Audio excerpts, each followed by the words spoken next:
Bonjour et bienvenue sur Monaco Info, au sommaire de ce journal. Retour sur la deuxième édition des Trophées du Club de l'Éco Monaco Matin qui s'est déroulée ce mardi à l'hôtel Hermitage. Portrait dans cette édition du jeune monégasque Erwan Grimaud qui a créé la société MC Click et qui a été récompensé par le Club de l'Éco Nice Matin justement. Et puis nous terminerons ce journal en musique avec la venue en principauté d'une star planétaire dans l'univers des ballets, la danseuse russe Diana Vishneva.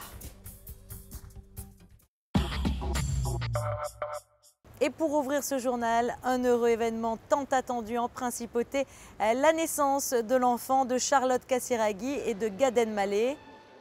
Le bébé est né dans la nuit du 17 au 18 décembre. Il s'agit d'un petit garçon prénommé Raphaël.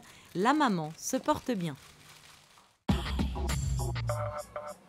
Une nouvelle qui est intervenue le jour du Noël du Palais. Chaque année, les petits monégasques sont conviés au Palais Princier pour célébrer les fêtes de fin d'année. Un moment toujours très attendu par les chérubins car au programme tous les ans, un spectacle, des bonbons, un goûter coloré, de la magie et un cadeau remis personnellement à chaque enfant par le prince ou la princesse. Et la veille, comme le veut la tradition, le couple princier a distribué cette fois les cadeaux de Noël aux aînés monégasques. Après le Cap Fleuri et Aquiétou-Dîner, le couple s'est rendu au CHPG pour partager un moment de douceur avec les résidents et leur donner en main propre leur colis. La deuxième édition des trophées du Club de l'Éco Monaco Matin a eu lieu ce mardi soir à l'hôtel Hermitage. En présence du prince souverain, 6 exemples de belles réussites monégasques ont été récompensés. Patricia Navarro y a assisté. Des sagas familiales, des success stories partis de Monaco, des vitrines du patrimoine de la principauté et du savoir-faire monégasque, les trophées du Club de l'Éco auront pour leur deuxième édition offert une belle vision d'ensemble de ce qui fait aujourd'hui la réalité économique de Monaco et contribue à son essor. C'est le bouquet final de l'année 2013. Vous allez avoir peut-être des surprises, car nous aimons bien distribuer des prix un peu décalés, originaux.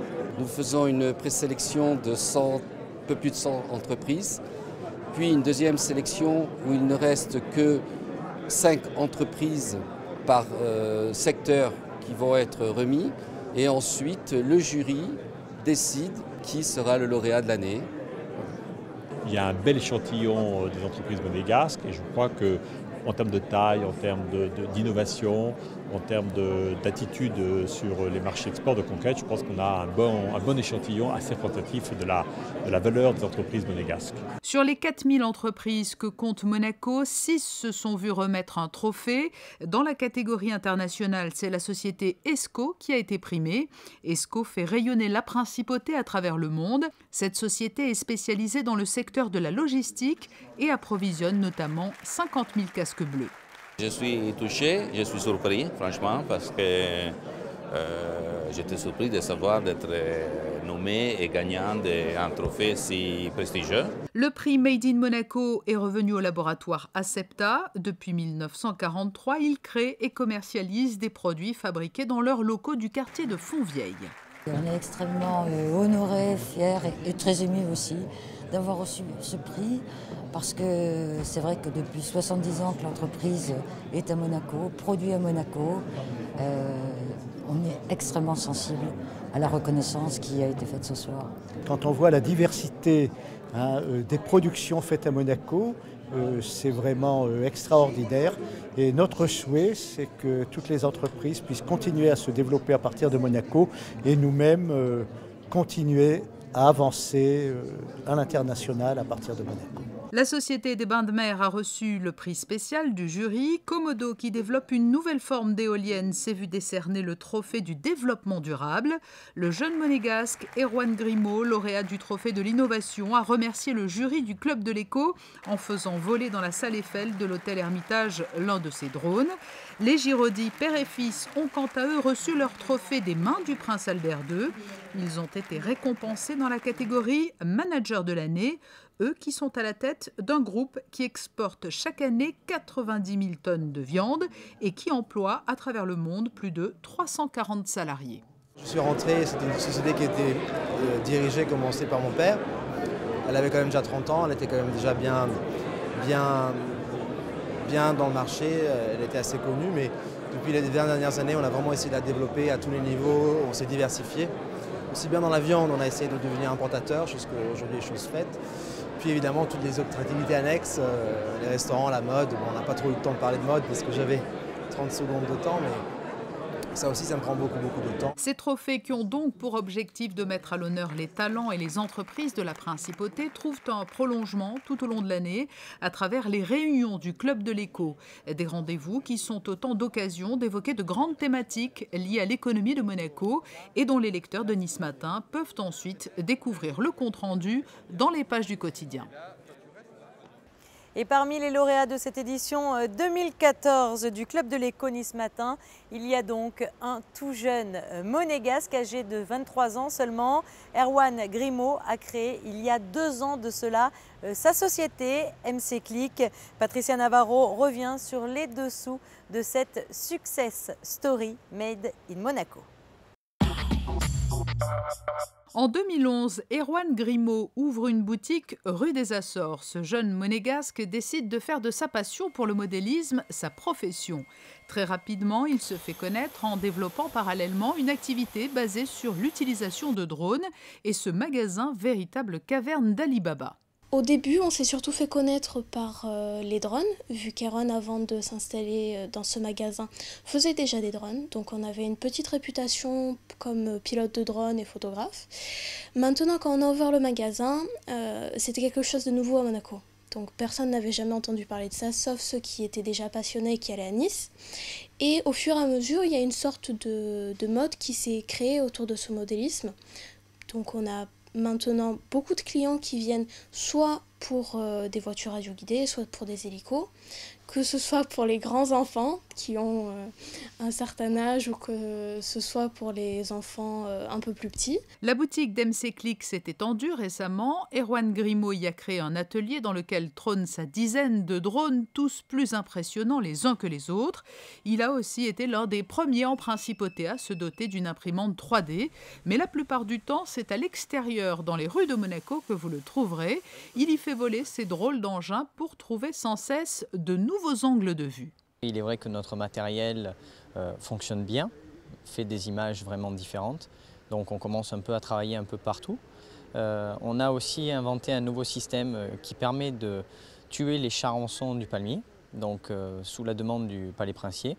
On a fabriqué un drone spécial pour l'épandage d'un produit à base de poudre qui vient directement cibler le cœur du palmier avec un laser, qui calcule sa hauteur, qui répand le produit. Donc c'est un gain de temps, un gain de coût aussi, puisque ça coûte beaucoup moins cher qu'employer une nacelle, etc. Et on a pu traiter donc tous les palmiers du palais en 1 heure contre une journée. On travaille aussi sur le Yacht Club, on fait différentes prises de vue aériennes, aussi bien en photo qu'en vidéo, bien que notre spécialité reste la vidéo. J'espère que la société va continuer à grandir, qu'on va pouvoir donc engager d'autres personnes pour avoir du personnel un peu plus formé et qualifié sur tout ce qui est pilotage. L'idée, c'est réellement d'augmenter le secteur innovation. On est en train de faire une nouvelle aussi, un nouveau département basé exclusivement sur la sécurité et sur la reconnaissance. Et parce que, comme tout passionné, Erwan Grimaud aime partager ses connaissances et son savoir-faire, il va depuis quelques mois donner des cours aux élèves de 3e de la Principauté. Après un atelier drone l'an passé, il propose cette année une activité tournant autour de la construction de robots dans le cadre des cours de technologie dépendant du cursus des collégiens. En présence du prince souverain et de nombreuses personnalités de Monaco, une remise de chèques a eu lieu ce mardi à la Maison de l'Amérique latine. Des fonds récoltés lors de la soirée de gala de la Maison de l'Amérique latine qui ont été reversés en faveur de la Fondation Prince Albert II. Le Monaco Dance Forum accueille l'une des plus grandes danseuses du monde. Les 18 et 19 décembre, Diana Vishneva se produit sur la scène de la Salle Garnier en compagnie de la danseuse étoile Bernice Copieter et du danseur Gaëtan Morlotti. Fabien Bonilla a assisté à la répétition générale.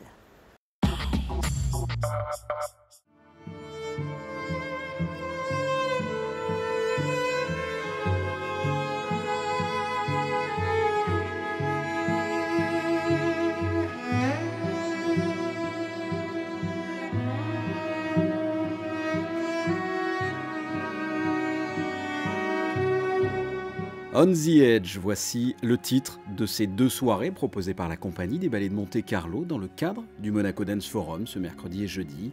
3 stars sur la même scène, et quelle scène, celle de l'Opéra Garnier, à commencer par l'étoile du théâtre Mariinsky, une véritable icône vivante, Diana Vishneva. Et pour la magnifier, les 2 grands danseurs de la compagnie des ballets de Monte-Carlo, la danseuse étoile Bernice Kopieter et Gaëtan Morlotti. Jean-Christophe Maillot connaît bien la star du théâtre de Saint-Pétersbourg. Il lui a remis le premier prix de Lausanne quand elle avait 17 ans.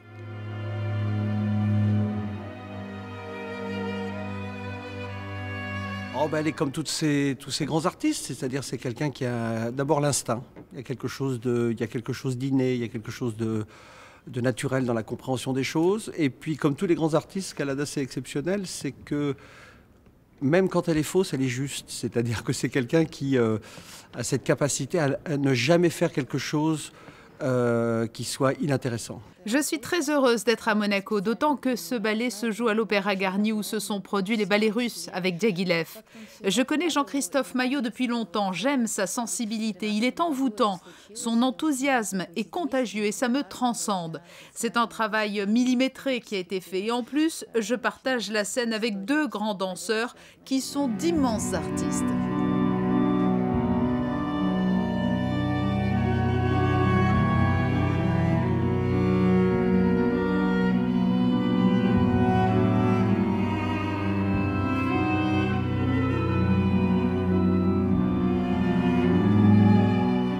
Dirigé dans une même soirée, Diana Vishneva, Gaëtan, Bernice. Il y a pire pour un chorégraphe dans la vie.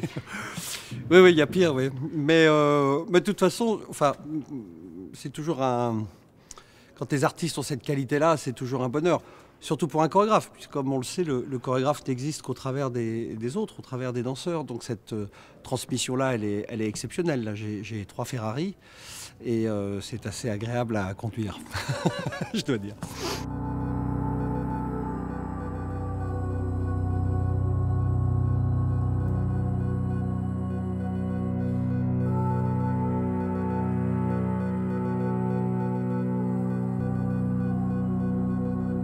Trois personnes totalement différentes les unes des autres, la danseuse étoile du théâtre Mariinsky et les 2 danseurs de la compagnie des ballets de Monte-Carlo, 3 artistes qui n'auraient jamais dû se rencontrer sur le même plateau.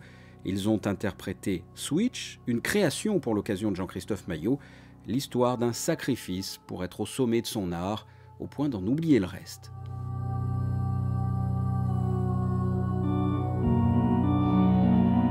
On retrouve cette grande ballerine dont on peut imaginer qu'elle revient d'un spectacle et qu'elle se pose la question de où va ma vie, qu'est-ce que j'en fais, jusqu'où je peux aller et est-ce que finalement tout ça vaut bien le coup. C'est une vraie question. De l'autre côté, on peut le regarder aussi comme une relation complexe entre 3 individus où finalement les tensions se créent entre les uns et les autres jusqu'à rechercher peut-être à détruire l'un ou l'autre. C'est vraiment... mais je pense que c'est quelque chose qui ressemble un peu à l'histoire de tout le monde, c'est-à-dire voilà, à quel point on peut sacrifier notre engagement dans notre travail par rapport à la vraie vie. Qu'est-ce que la vraie vie pour un artiste? L'émotion transpire de ces 3 corps dans cette pièce Switch, et pour ceux qui en redemandent, Diva Vishneva interprète juste après un entracte un ballet en solo, Woman in a Room, que Caroline Carlson a imaginé pour elle.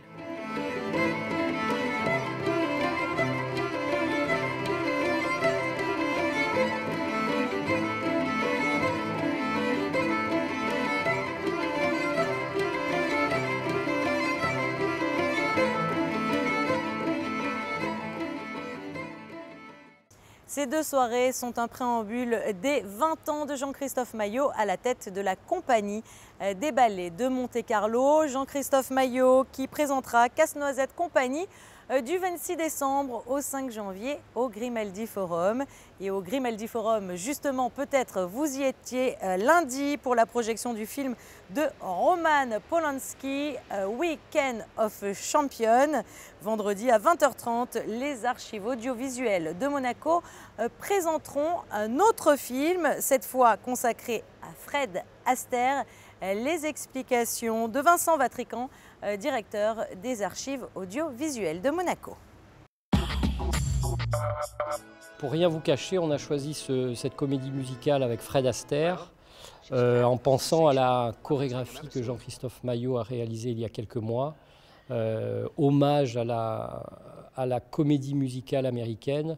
Donc on a pensé de bon ton de programmer dans le cadre du festival Monaco Dance Forum une comédie musicale avec Fred Astaire, et pas n'importe quelle comédie musicale puisqu'il s'agit de Tous en scène et que c'est sans doute un des films les plus réussis dans la filmographie de Fred Astaire. Alors en fait, c'est l'histoire de Fred Astaire, qui est une ancienne gloire du music hall, qui revient à New York, pensant être toujours très, très connu et avoir une aura encore intacte. Et lorsqu'il descend du train, il se rend compte que la presse l'ignore totalement et préfère la vedette qui est juste dans le wagon d'à côté et qui n'est autre qu'Ava Gardner. Donc en fait, le film dévoile un petit peu ce qui a été en vrai la carrière de Fred Astaire, puisqu'il a démarré dans les années 30, et c'est vrai que dans les années 50, il était un petit peu vieillissant et sa carrière a commencé à décliner.